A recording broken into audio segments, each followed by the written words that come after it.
You're listening to Beyond Wellness Radio, bringing you the cutting edge in health, biohacking, and sports performance. Stay up to date and listen anywhere and anytime on your computer, tablet, or smartphone by subscribing on iTunes. Catch your host, Dr. Justin Marchegiani, as he answers your burning health questions as well as interviews from world-renowned guest experts. For more Beyond Wellness Radio, go to beyondwellnessradio.com. Hey there, it's Dr. Justin Marchegiani. Welcome to Beyond Wellness Radio. Feel free and head over to beyondwellnessradio.com where you can access our full podcast transcriptions. While you're there, you can also sign up for our thyroid and female hormone video series. This series goes into the root cause of why your hormones are out of balance. While you're there, you can also schedule a functional medicine consult with Dr. Justin, myself, where we'll dig deeper into the root cause of your health challenges. Feel free and think of sharing this podcast with at least one person. This podcast grows by people sharing it. Sharing is caring. If you can think of one person that can benefit from this information, please feel free and share it. If you're enjoying the podcast, make sure you subscribe on iTunes. You can also click below the video or podcast where you'll see the iTunes review button and leave us a review. You can also sign up for the newsletter at beyondwellnessradio.com where you'll get updates before anyone else. Thank you so much and enjoy the show. Dr. J here in the house with Evan Brand. We're going to do a live Q&A call. We may talk about some topics near and dear to us, what's trending, and then if you guys want to come in on the side and ask any questions, feel free. We are here to serve. Evan, what's cooking, man? Hey, not too much is cooking, but I'm drinking some apple cider vinegar drink, good old Bragg's with some cinnamon, so that's good. This is a good like tummy tonic, and there's a small amount of sugar in here, but hey, I've got some stevia extract in here, some ACV, some little bit of apple juice. I could probably make this myself, but it's so convenient for $2 to go buy one of these and just have a nice little tonic. I know, totally. Just the convenience aspect is really nice. I like the lime one. The lime one's really good too because it's only sweetened with stevia. Oh, that one doesn't have sugar. Yeah, that one's a good one. Oh, yeah, I didn't know that Love existed. Well, I did an interview. Now you know. I did an interview this morning with my summit, and it was all about SIFO. So I figured maybe we could chat about that, like small intestinal fungal overgrowth and what we're seeing. You know, SIBO is like such a hot topic, but people aren't really talking about SIFO, and you and I are seeing so many people every week. I'd say it's 90% of the people have a yeast overgrowth. Yeah, I think when we look at yeast, for instance, we do a typical SIBO test, which looks at methane and hydrogen gases, which are, you give a sugar solution via lactulose to the person, and that sugar is undigestible to the body except certain bacteria that are dysbiotic. And when those bacteria eat that lactulose solution, they spit off methane or hydrogen gases depending on what bacteria they are, and that hydrogen can either disrupt and cause diarrhea or increase motility, or it can cause decreased motility via methane. So of course we see it with various gases indirectly. We don't know the exact bacteria, but we know that those gases are there because the exhaust created by it. It's kind of like you don't know a car's in the garage if it's not there, but if you smell the exhaust that it left a minute ago, you can kind of tell, right? So it's kind of like that. And of course, patients can have symptoms in their gut via fungal overgrowth, and symptoms can overlap pretty well. So you may have a fungal overgrowth or something else happening, and you may think it's a small intestinal bacterial overgrowth. You may come back on the test with nothing in that area, but we may do other testing that shows a fungal overgrowth is present. So SIFO is definitely an issue. Yeah. So let's go through symptoms a bit. What does somebody know if or expect if they have SIBO or SIFO? It's going to be the bloating, could be fatigue, could be anxiety, could be brain fog, could be food cravings, sugar cravings could be possible. I mentioned the mood issues like anxiety because most people don't think about it, gut being a cause of anxiety, but it is. And when I had gut issues, I had anxiety, I lost weight, I had brain fog, I had fatigue. It was all because of my infections. 100%. And a lot of people who have gut issues, right, they're going to have a lot of mood issues or energy issues too. It's very rare that someone only has gut issues. Like they could have diarrhea, bloating, or gas, or indigestion, or GERD, or acid reflux, or gastroparesis, where their food just sits in your tummy for a long time. But it's very possible that you could just have mood issues, brain fog. With fungus, it's common to have joint pain. It's common to have brain fog. It's even common to have anxiety too. The yeast kind of metabolic byproducts in the gut, when they're metabolized, they can spit off acid aldehyde. Acid aldehyde can then create a compound called cell-solidol. Cell-solidol can create apoptosis in the midbrain, where it can actually kill off some of the substantia nigra cells that produce dopamine. So, of course, chronic yeast issues, severe yeast issues, but could potentially create more neurological issues due to all the toxic byproducts. That's a trip. Now, I know Saccharomyces boulardii, we talk about it, we use it. I've heard that Saccharomyces could do two things. Maybe you could elaborate on this a bit. I've heard that Saccharomyces is, one, going to help to crowd out the yeast, but it can also kill the toxins that Candida is producing. Can you speak on that? Do you know what I'm talking about? Yeah, I mean, yeast, Candida can also produce, or as a byproduct, they're going to produce mycotoxins, right? And these toxic byproducts can disrupt digestion. They're also, acid aldehydes, a stressor that's produced by the Candida that I mentioned earlier. And Candida is one type of yeast. You could have, the Rhodotorula species, the typical Candida albicans. That's the Candida that everyone refers to. You have the Geotrichum. You have these species as well. So, of course, these things can cause similar symptoms as SIBO, and they can create toxic load because of how it disrupts toxicity, how it disrupts digestion. You need nutrients to run our detox pathways. It can create these mycotoxins, which then have to be processed by our detoxification system as well. And of course, it can stress out the immune system because 80% of our immune cells live in our gut, and it can create more permeability with the gut, i.e. leaky gut, which then gets the immune system fired up, which is kind of like leaving the faucet on in your guest bedroom that you never go into, and then your water bill sky high that month.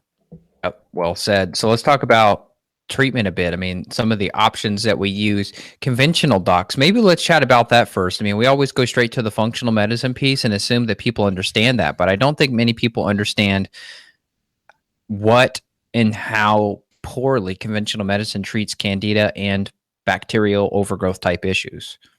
Well, most of the time, conventional medicine is going to, typically laugh at your face when you talk about Candida. And unless you have, number one, you have some type of skin-oriented rash like a tinea versicolor or some kind of seborrheic dermatitis that's apparent on the skin, right? It's like it's there. You can see it. It's apparent, and they'll recommend some kind of antifungal cream, and they won't ever look deeper in the gut, which tends to be the root of where it comes from. Or there's like a vaginal yeast infection, or there's some kind of thrush where there's a white coating around your mouth or tongue. So unless you have those two or three things, for the most part, it's not going to be picked up. And Candida, like we mentioned, can create a whole host of issues: fatigue, mood. It can create things that are non-digestive. It can create things that are digestive that I already mentioned. And if you go into your conventional medical doctor, it's typically not going to be picked up. We can even see it via antibodies too. So sometimes people will do a stool test, but we'll actually see the Candida via the antibodies. It's hard to pick up. So we'll always use clinical symptoms too. Oh, the other one was a fungal toenail, like a yellow kind of thick and discolored toenail. That'd be the fourth one. What about on the fingers too? I've seen people with like a yellow nail where it's like falling off. It's the same thing, right? Toenail and fingernail is the same kind of thing. Yeah. Okay. That thickened type of fungal thing. So we on the nails, on the skin, typically on the mouth, and then typically vaginal. And let's say number 5 would be kind of like a seborrheic dermatitis, or like a cradle cap, or like a dandruff. It's kind of in that same fungal category. So 5 big ones: hair, mouth, vaginal, skin, nails. Got it. Toe or finger. Yeah. So let's talk about UTIs for a bit. Now, when you hear about a urinary tract infection, a lot of times this is affecting women. Is that bacteria plus Candida at the same time? Typically, it depends. Typically, it's going to be bacteria. The number one way you can figure it out is typically bacterial vaginosis will have kind of a fishy odor to it. So it's going to smell a little bit fishy, and women know it's like, okay, it's apparent something's going on down there. Yeast infection typically is not going to smell like that. It may smell a little bit yeasty, almost like a brewery kind of smell, but it's not going to have that kind of fishy odor smell. That's the number one. Both are going to have discharge. Both are going to have discharge, typically like, a kind of a cottage cheesy kind of film. We're getting pretty graphic here, but hey, this is what we do all week long. So of course, that's the big way. And then typically your UTI is going to affect primarily the urinary tract, right? Bacterial vaginosis involves more the Gardnerella bacteria. The UTI is more going to be the E. coli bacteria. And then, of course, yeast is going to be more like your Candida albicans kind of thing. So, of course, like if it's a UTI, you tend to feel it tends to hurt more when you pee. A little bit maybe pain or stinginess when you pee. Bacterial vaginosis, probably not as much, maybe just itchy. And I think the big, dividing factor would probably be the odor as how you would know. Okay. And of course, you can get a culture. You can get a culture, right? If you go see your doc, they may do a culture. But in terms of treatment for bacterial vaginosis, we may do kind of an herbal formula mixed with apple cider vinegar. And we may get like a douche applicator and flush that area out for a week or two. And then we may throw some probiotics in internally via the mouth and intravaginally to help shift the pH. Typically, getting a more acidic pH makes it harder for that bacteria to grow. Obviously, cutting out the refined sugar and the junk of your food too. With yeast, similar thing. We have some boric acid or suppositories that we'll use as well to help. We'll also get the probiotics going and cut out the refined sugar. And then for UTI stuff, we'll typically use some silver. We can use some D-mannose powder. We can use uva ursi herbs. We can do apple cider vinegar, lemon juice. These are all really good things that we can do to help acidify the pH, acidify the urinary tract. Also, we can do cranberry juice extract, non-sweetened, organic. We can also do some organic cranberry pills as well. That has a big shift on the pH in the urinary tract, which then starts to starve them out because they tend to not live as well in that nice acidic environment. They tend to grow more in an alkaline environment. So let me ask you this. Could you successfully treat a UTI just by hitting the gut? You could, again, like some of the things we'd want to do is we want to make sure that some of those herbal metabolites make their way out the vaginal, typically UTI, it's going to go out, right? It's going to go out. And so the urinary tract will be hit. The question is, will the vaginal area be hit? Obviously, if we're peeing it out, it's not going to be hit. It's close in that area, but more than likely it's not going to hit it. That's where you'd need some kind of an herbal douche formula to topically get in there. Same thing with the yeast. So yeast, you kind of want to topically get in there with a suppository. BV, get in there with a flushing type of herbal mechanism and just make sure you're not pregnant, right? Because there could be some abortifacient mechanism there if it's getting too close, up the vaginal canal. And then number 3 is the UTI that we could do internally and we could flush out that way. So could you go, are there like professional grade herbal douche blends, or is that something you've got to piece together yourself? Like, does a store-bought version exist? Yeah, I have one that I use that works really well. It's called Herbal Douche Formula. And then we just use an applicator and we mix it with some apple cider vinegar like the instructions say, and we flush one to 2 times a day. Got to shift the diet. Typically, you should do a really good probiotic intravaginally as well to kind of help shift the pH and shift the microbiome there. Is there a brand for that? Yeah, I like one by Wise Woman Herbals that I use for the herbal douche formula. And then the probiotics we'll typically do, my ProbioFlora, or we'll do a woman's formula. But typically the ProbioFlora is enough as well. Cool. Okay. The ProbioFlora too is the phage in there really helps kill E. coli too. So if there's any UTI stuff going on too, that could also help with that too. I'm going to bookmark that. That's really, really cool. So in this, I feel like the douche is something good where if you've got like a resistant infection or something that just keeps coming back, sounds like that would be a good thing to add in. Yeah, and then typically though, even if we let's say we do topically hit that area, we still want to make sure we systemically treat things too. Like we would topically hit something because we want a faster result. Right. Like let's say there was a fungal nail, right? It may be really hard to get rid of that fungus on that nail if we just hit it through the gut. So we kind of want to hit it from both ends. So we kind of want to put that critter between a rock and a hard place, make it so it has nowhere to go. So do you add apple cider vinegar to this? I know it comes with it. Yeah, we'd add it to it. Okay. I think it says like add 6 ounces of apple cider vinegar or something if you read the instructions on how to mix it. Because like in the ingredients, it says it's in a base of ACV. So I was just curious. And can you read the instructions? Yeah, it says add 1 tablespoon of concentrate per 6 ounces of warm water. Per warm water. Yeah. Got it. Yeah. So then it's the warm water then. So the apple cider vinegar is already in it. So we would just add that to the warm water. That's really cool, man. I learn something new every day. That's it. Wow. Well, thanks. Well, let's look at some questions and see what we've got here digestively. Evie asked you a question, Dr. J. I've been taking your Digestive Supreme and HCl. They're helping a lot. Thanks.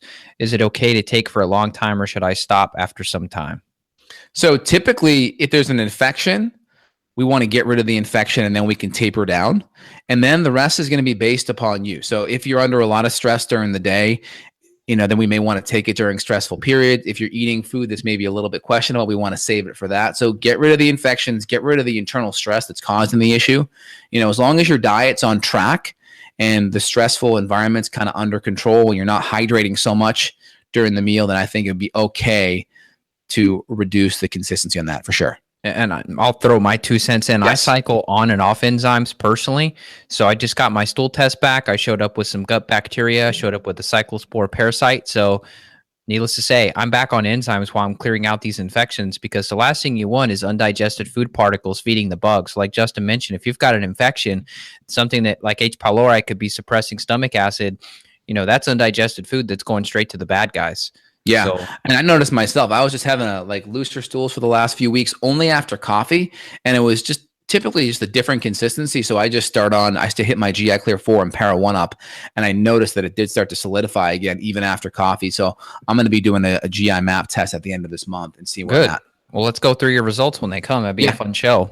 Yeah, I'm excited. And then also, I saw your test last night. I saw the increased steatocrit on yours and the increased beta-glucuronidase. So definitely hitting it with the antimicrobial herbal stuff, maybe adding in some extra bile salts or lipase in there too would also help.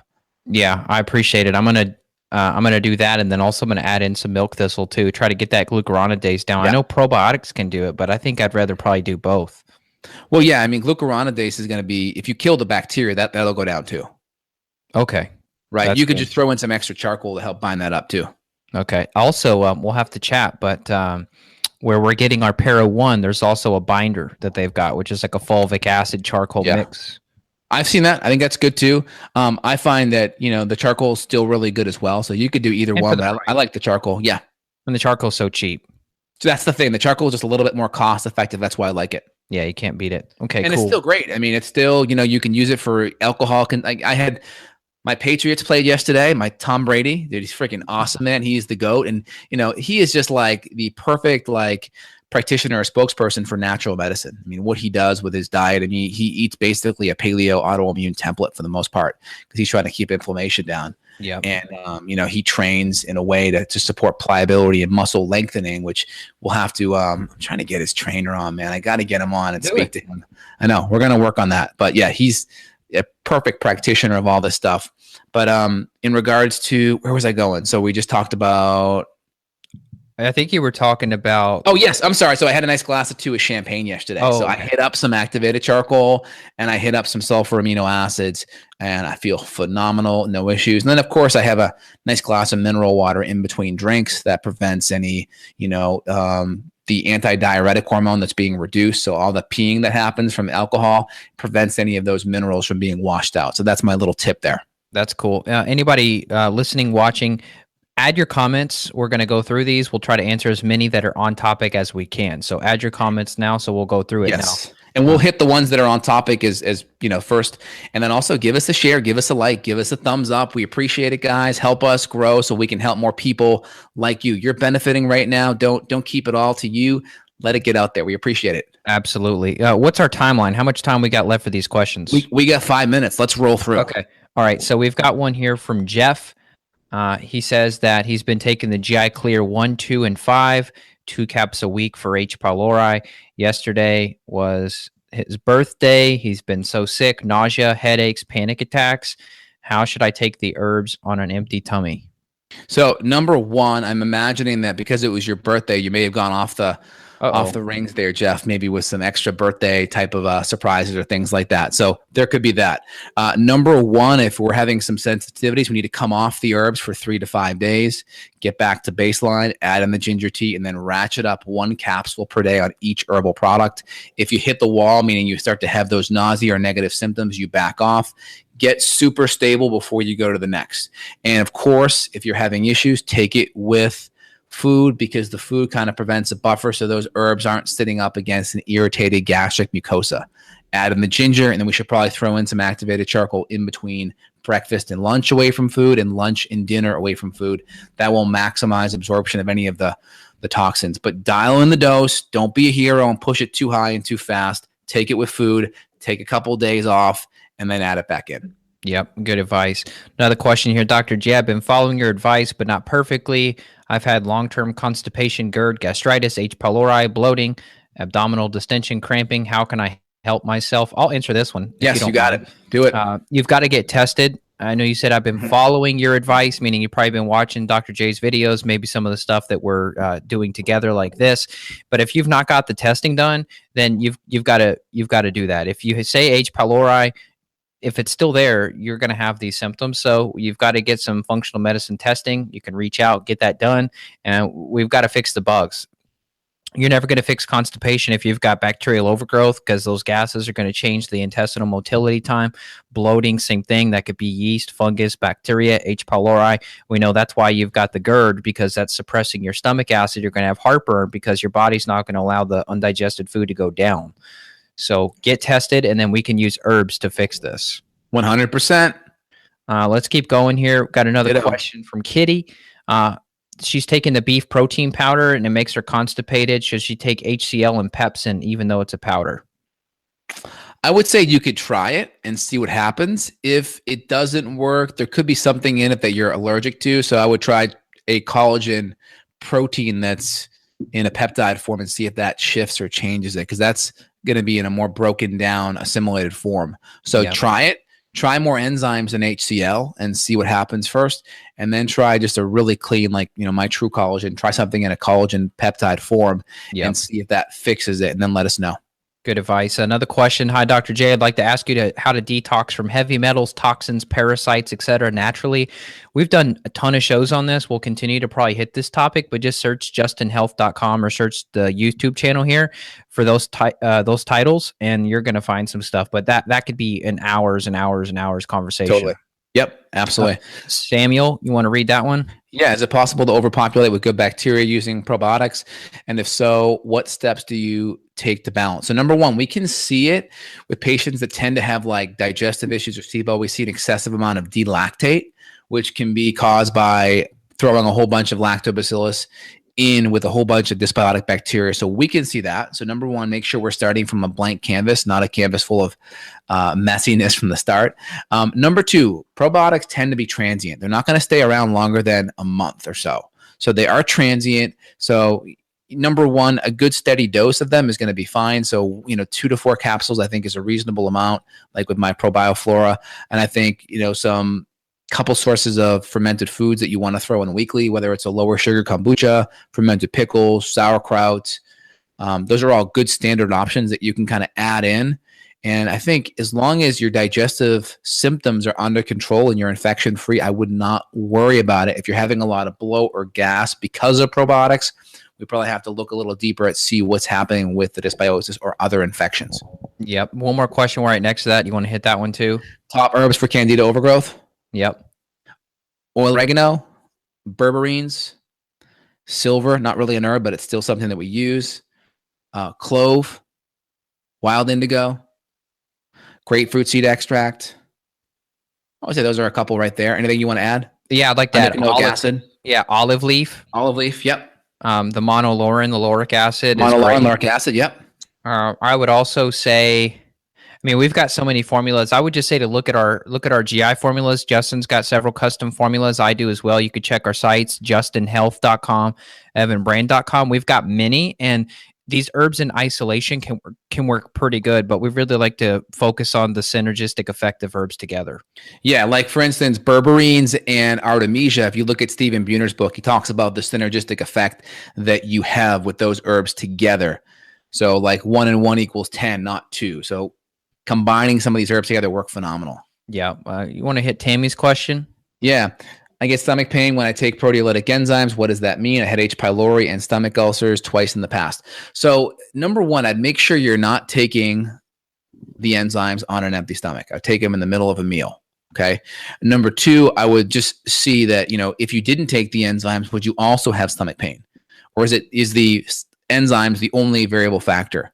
And if you have a lot of stomach ulcers and those kind of things, number one, we need to support and start adding some healing and soothing herbs, potentially lower the dose and make the food more liquid or pre-digested in kind of like a crock pot type of format. So the food's easier to process, nothing raw. Even if it's like raw broccoli or like raw paleo veggies, that may still be too much. So I would look at crock pot liquid form, healing, soothing herbs and amino acids, kind of what's in my GI Restore. Add every variable in one at a time. So that way, you get the foods dialed in, right? You get, the type of food and the cooking process dialed in. You add some soothing herbs. You do the enzymes. You start with a very low dose. You work it up. You isolate and you do each variable one at a time so you know what's going on. Yep. And I would like to add, make sure that you're infection free. You said you had H. pylori and stomach ulcers twice in the past. Gastroenterology is very, very, very inaccurate. Some of their testing. You can have false negatives. We see it every week. So just get retested. Make sure you're free and clear. Make sure there's no other infections or that H. pylori plus virulence factors, which is something we test for. Make sure that that's not there. And again, here's the deal too. If you're having issues potentially with food or enzymes, then you're sure as heck going to have issues with herbs to knock out the infection. So work on the first 3 R's first.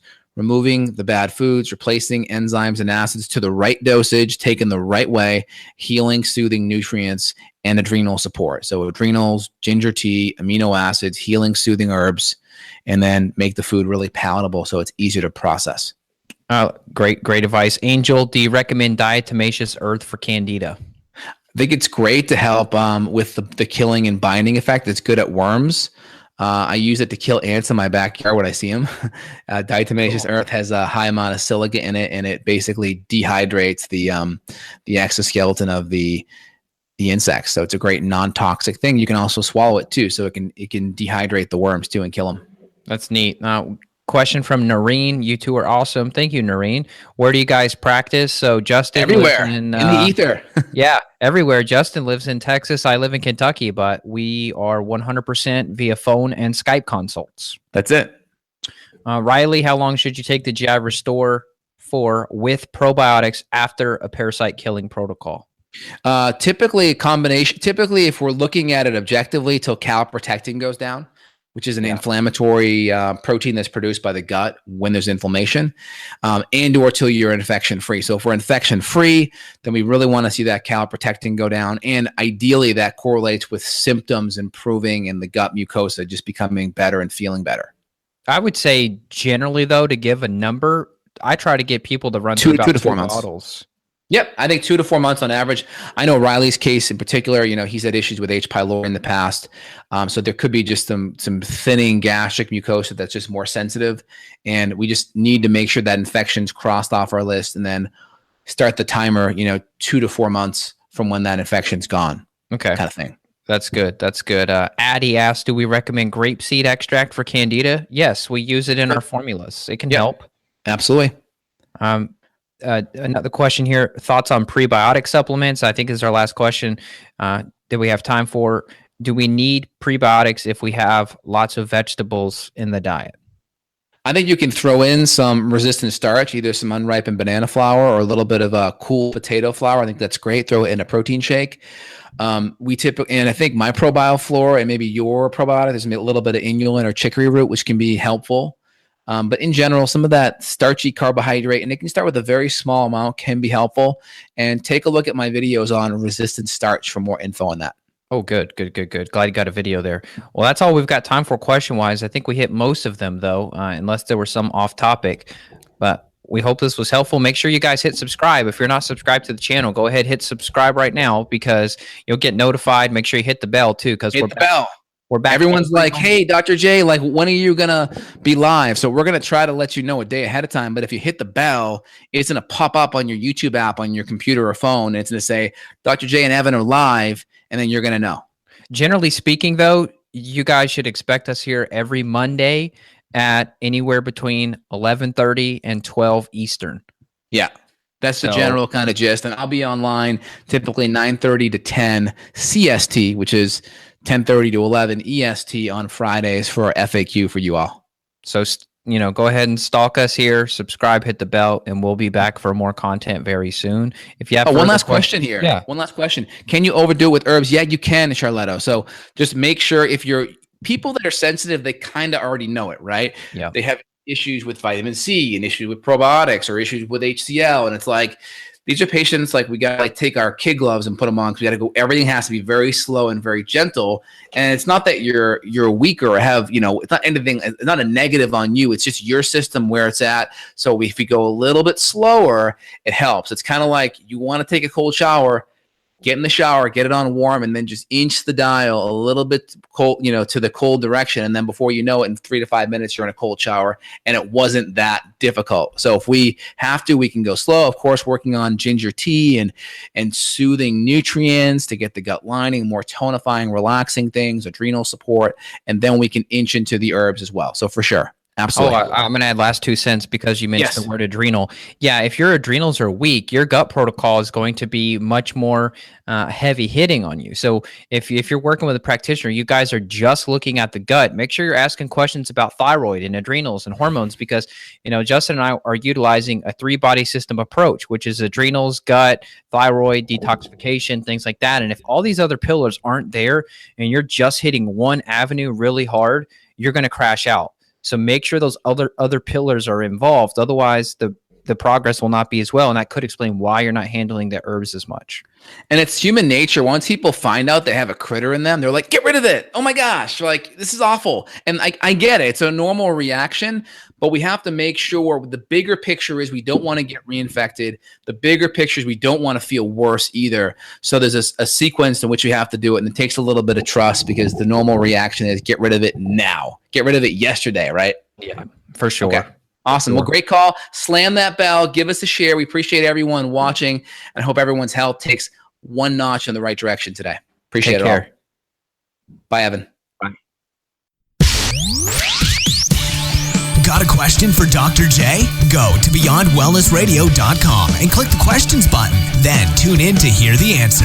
Also, if you like the show, click below to review us on iTunes. For more Beyond Wellness Radio, go to beyondwellnessradio.com.